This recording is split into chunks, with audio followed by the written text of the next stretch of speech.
Hey guys, and welcome back to my channel. I am Belle, and this is Histories with, well, me.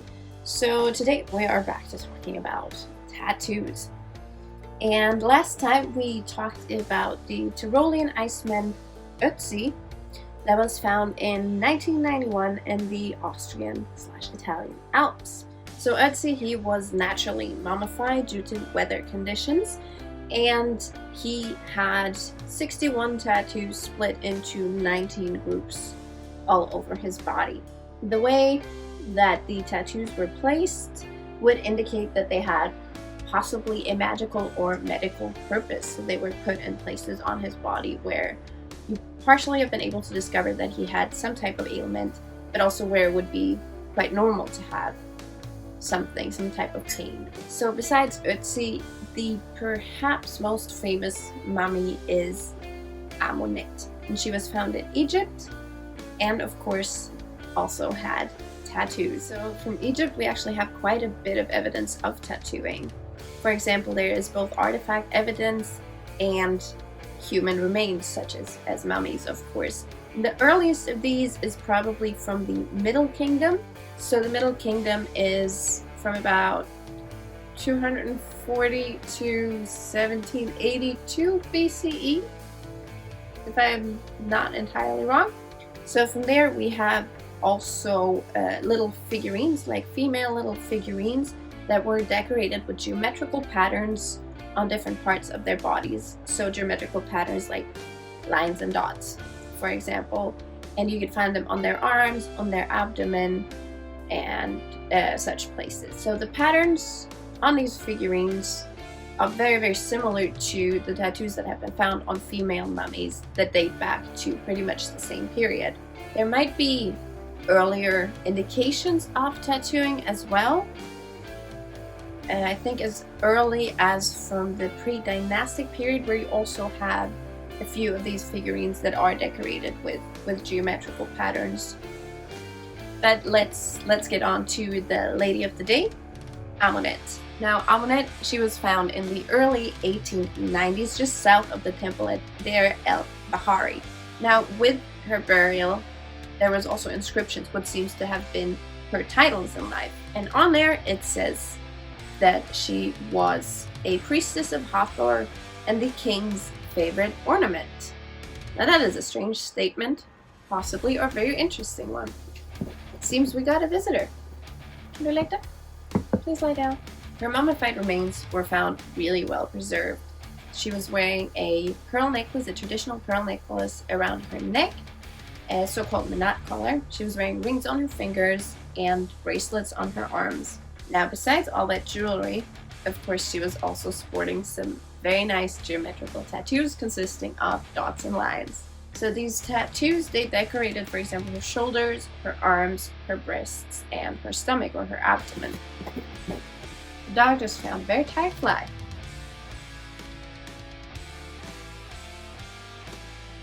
Now, it might be good to know that tattoos on mummies may not always be visible, not to the naked eye at least. Ink can disintegrate, it can change, and sometimes you need a little bit of help to actually see where there were tattoos. So there are some other ways you can then find tattoos on mummies. Normal photography, of course, photo enhancement techniques, and I mean probably a ton of stuff that I have no idea about. Alright, back to Amunet. There are actually some indications that she may have not just had tattoos on her body. There are actually some indications that she may have also had scarifications on her abdomen or lower abdomen and groin area.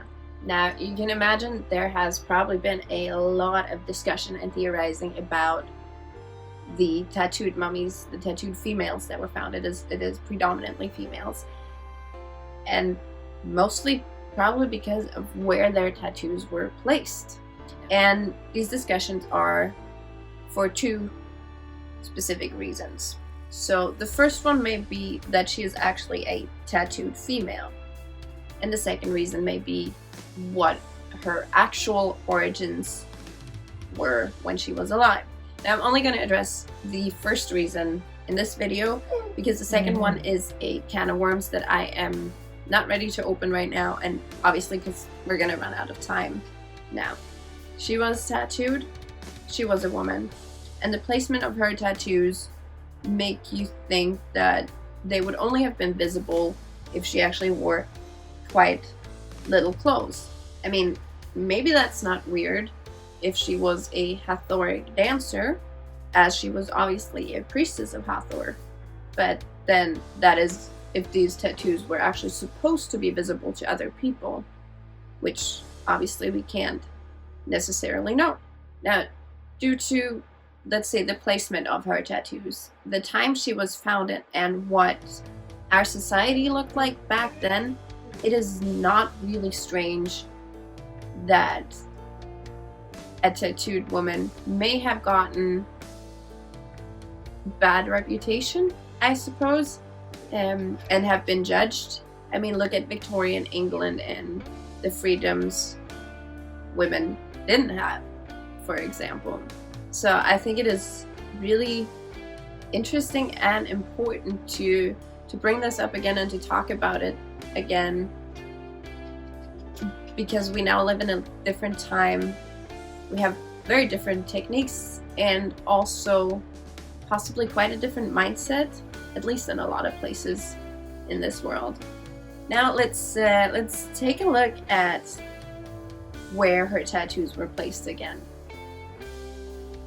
There was a lot on her chest and her abdomen. And on that note, bear with me here, let's do a little experiment. I have a balloon and I have a Sharpie. Now, let's take a look here. I'll draw some patterns on my balloon. Maybe.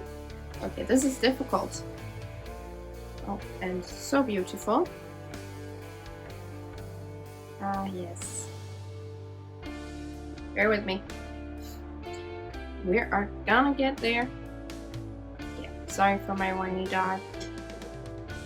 He cannot decide where he wants to go right now. Yeah, okay, let's call it there. Now, I have painted a beautiful pattern on my balloon. Now let's see what happens when we blow it up.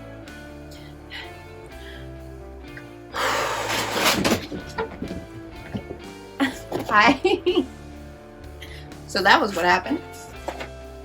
Now, apparently Sharpie is not the best, but if you take a look, what happened to the pattern? I hope you can see it.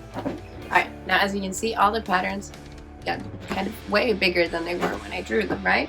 So, if we say that this was Amunet's belly, and it suddenly blew up, no, it exploded, but like, swelled up. Are you thinking what I'm thinking? So, if she had dots and lines, geometrical patterns, and her stomach would swell up, it is kind of looking like it would become a type of fence almost, right? So here's a thought. Pregnancy and childbirth were incredibly dangerous times for as well the women as well as the children. So wouldn't you want to protect yourself as well as you could for that and protect your child? So an interesting theory would be that these tattoos actually have a protective purpose. Not necessarily a magical one or a medical one, but maybe a combination of the two. That as your belly grows, and the same goes for your breasts, when the pattern expands to encompass and to protect, to embrace your belly as well as your baby. Now, we may never know the exact purpose of these tattoos. I mean, maybe they were also just purely decorative, like they are for us today sometimes. Maybe they had a symbolic value for the specific person that wore them. Maybe they had to be deserved. It is super difficult to say. Maybe we'll never know. But even with a simple experiment like this, it kind of triggers your imagination to think about these things, right? The technique of making the tattoos in Egypt is very similar to the ones we talked about in the first video. So I'm not going to get into that much more today. So I said I wasn't going to touch on the second thing, that is Amunet's origins. There's quite a bit of proof that the tattooed female Egyptian mummies were not necessarily of Egyptian origin. So the tattooed Hathoric dancers or priestesses may actually have come from somewhere else. They were still, it seems, quite integrated in the Egyptian society, but they may not have been actual Egyptians. There's a bit of proof on that, but that is all I want to say on it right now, just kind of as a footnote. So they may have actually been from Nubia instead. Maybe we'll get into this more another time. Maybe I will just leave that to you guys to look into yourselves. Reading tips and stuff, I'm obviously always happy to help with, so you just let me know.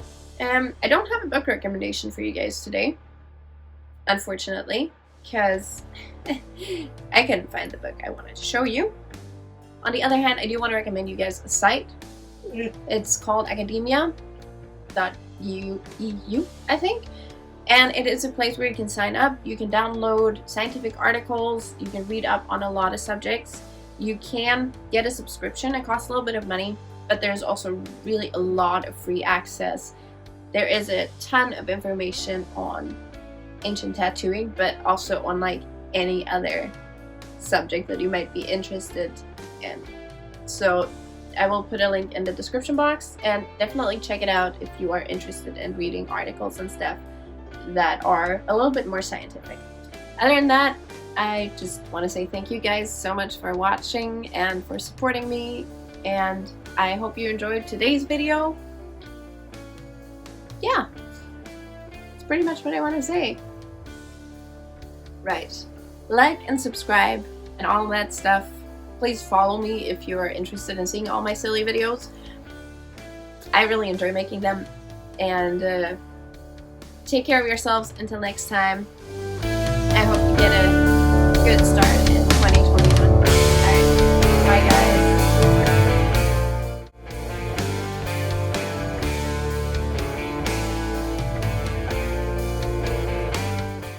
Bubble, you want this?